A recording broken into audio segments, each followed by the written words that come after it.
Welcome back to the channel. Today we are going to be talking about the IRS criticized for taking nearly 2 years to help ID theft victims get their refunds. Thousands of unfortunate taxpayers who are the victims of identity theft are waiting up to nearly 2 years to receive their federal income tax refunds, according to a report released Wednesday by the National Taxpayer Advocate. Unfortunately, the situation appears to be getting worse, not better, at the IRS when it comes to clearing up ID theft cases and sending refund cash to those who need it. The rent or mortgage must get paid, groceries need to be bought, the car must get fixed, and the charges on high-rate credit cards all keep piling up. But the tax refund is nowhere to be found for many victims of tax-related ID theft. Many taxpayers, particularly lower-income families who qualify for key tax breaks designed to help workers with low to modest incomes, suffer during an endlessly long wait for their tax refund cash if their personal information ended up being used by crooks and con artists to file a phony tax return. What the IRS does when it receives returns for one taxpayer. The Internal Revenue Service will reject a taxpayer's return when the federal agency has already received a fraudulent return using the real person's social security number and other personal identification.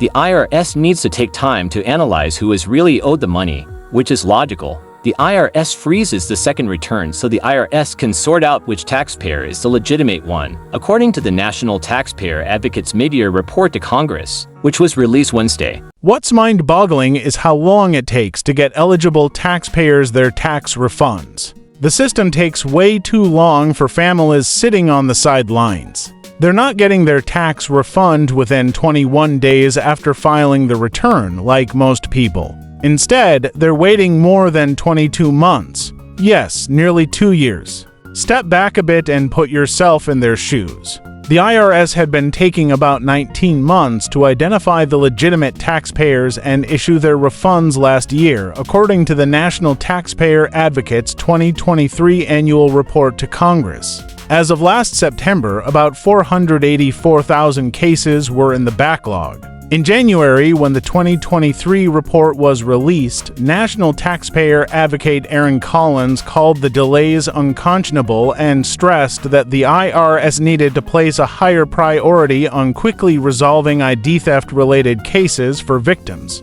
Notably, the advocate stated some 69% of taxpayers whose cases the IRS had resolved had adjusted gross incomes at or below 250% of the federal poverty level. Many of those taxpayers qualify for refundable tax credits, such as the Earned Income Tax Credit, and need their refunds to promptly pay their living expenses. For many of these families, there's not much margin for error in a household budget. Low-income taxpayers, according to the Advocate's annual report, might have qualified for Earned Income Tax Credit benefits that approached $7,000 for tax year 2022. As of April, though, the IRS now was taking more than 22 months to resolve such cases, according to the latest mid-year report. As of April, the IRS had about 500,000 such unresolved cases in its inventory. Delays of nearly 2 years make a mockery of the right to quality service in the Taxpayer Bill of Rights, Collins wrote in her mid-year report. The IRS must prioritize assistance for these victims and fix this problem quickly.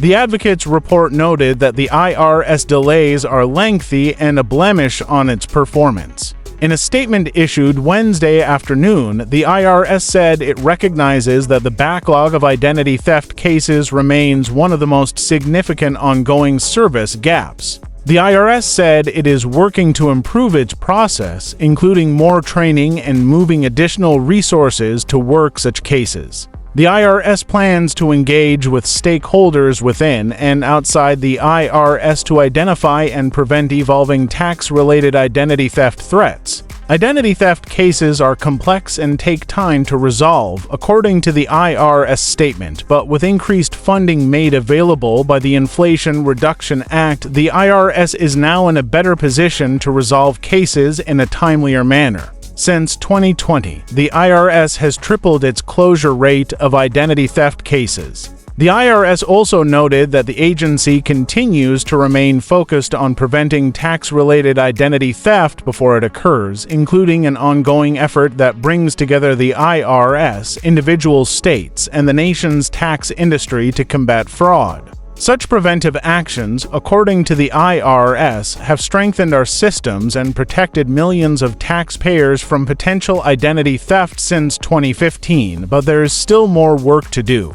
IRS improves phone service, but many taxpayers still on hold 20 minutes. The National Taxpayer Advocate examined other challenges in the latest mid-year report, and at least one success story at the IRS. The federal income tax return season in 2024 ran smoothly for most taxpayers, which Collins dubbed as excellent news following the incredible IRS headaches a few years ago. After several years of abysmal taxpayer service during the COVID-19 pandemic, the IRS has now delivered to filing seasons that demonstrate that the agency has restored service to pre-pandemic levels and has improved in most, but not all, areas of service, Collins wrote in the mid-year report to Congress. More than 60% of taxpayers claimed refunds, for example, and most received them quickly, the report noted. As part of the past filing season, though, the report also noted that the IRS suspended more than 20 million returns during processing. At the end of the filing season, the report noted 5.5 million returns were in suspense status for one of several reasons. About half involved suspected identity theft due to apparent irregularities on the return. The IRS then sent letters to taxpayers hit by these delays to request that they authenticate their IDs and potentially address concerns. In 2024, the IRS said it saw an uptick in suspicious claims involving the fuel tax credit, the sick and family leave credit, and household employment taxes. This spring, hundreds of people waited in line in Detroit and elsewhere to take advantage of walk-in hours on a Saturday to try verify IDs and try to fix some of these issues. Tax filers stand in line on Michigan Avenue at 9:12 a.m. Saturday, May 18th for walk-in help at IRS offices at the Patrick B. McNamara Federal Building in Detroit. Many said they were told by the IRS or their tax preparers that they needed to verify their IDs in person. One area that isn't being completely celebrated by the National Taxpayer Advocate is the phone service, where IRS employees still technically only answered about 31% of taxpayer calls in the 2024 tax filing season. Dramatically more calls are being answered than a few years ago when IRS employees only answered 11% of the calls in fiscal year 2021. After making significant improvements, IRS employees answered 29% of all calls received in fiscal year 2023. The mid-year report praised the IRS for improving its telephone service. But at the same time, the report criticized one often quoted benchmark, which Collins dubbed a check-the-box measure, for being materially misleading and failing to reflect the experience of most taxpayers who call. Reading the report, I'd have to say the convoluted way the IRS and Treasury Department have chosen to measure how well the IRS is handling taxpayer phone calls appears to rival the laborious tax code. For the 2023 filing season, the Treasury set a goal of achieving an 85% level of service on the IRS's toll-free telephone lines during the filing season. Staffing went up to cover the telephone lines. The widely cited yardstick indicates that the IRS reached an 88% level of customer service during the filing season this year. Yet, the 88% level of service leaves many observers with the impression, the advocate stated, that IRS employees answered 88% of taxpayer calls.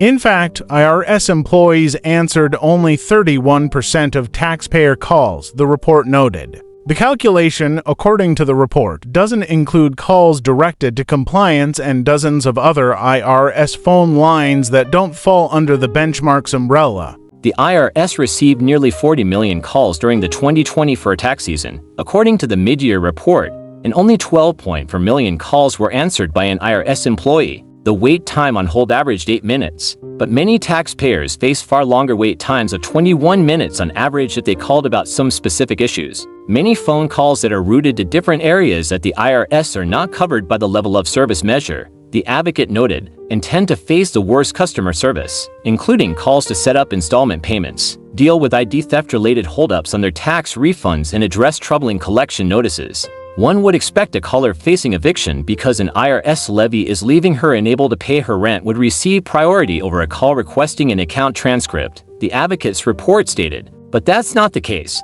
According to the advocate's report, because the agency places a lower priority on calls that don't factor into the calculation for its phone service benchmark, The measure is causing the IRS to prioritize the wrong work, the advocate's report stated.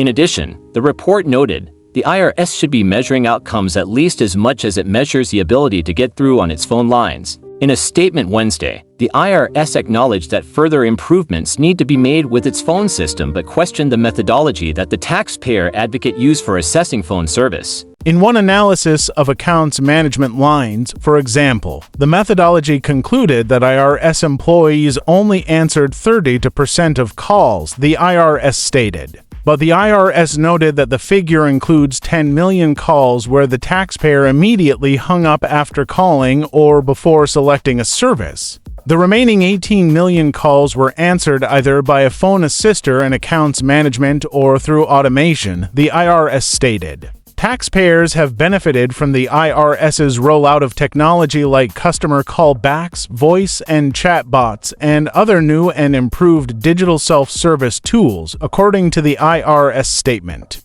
The IRS also noted that it has worked to apply resources during the filing season to help taxpayers be compliant and meet their filing obligations. The IRS stated that it strives to deliver service while balancing where it allocates staffing levels, as the agency uses the same resources to answer telephone calls and respond to taxpayer correspondence. IRS to deny billions of dollars in bad business credit claims. Another IRS headache. Many legitimate claims for the employee retention credit face extraordinary delays as the IRS continues to combat fraud. The complex refundable credit applied to businesses that continued to pay employees while the company ended up being shut down during the COVID-19 pandemic or had a significant decline in gross receipts from March 13, 2020, through December 31, 2021. Yet, unscrupulous employer retention credit mills and promoters pounced on unsuspecting small businesses and fueled fraudulent claims.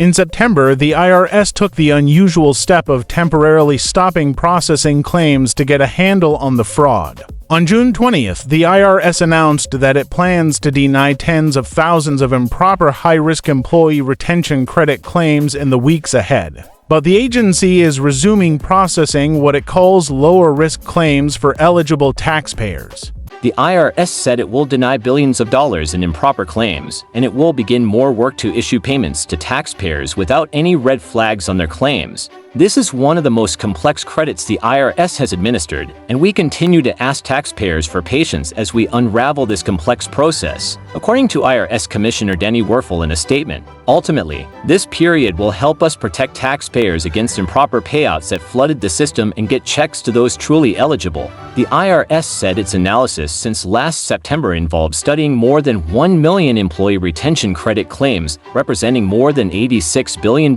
filed amid aggressive marketing by promoters. In 2023, the IRS said it identified between 10% and 20% of claims that fall into the highest risk group and show clear signs of being erroneous claims. People may think they are on safe ground, but many are simply not eligible under the law, Werfel said in the June 20th statement. Werfel said those with pending claims should review the guideline checklist on irs.gov, talk to a legitimate tax professional rather than a promoter, and use the special IRS withdrawal program when they raise an issue.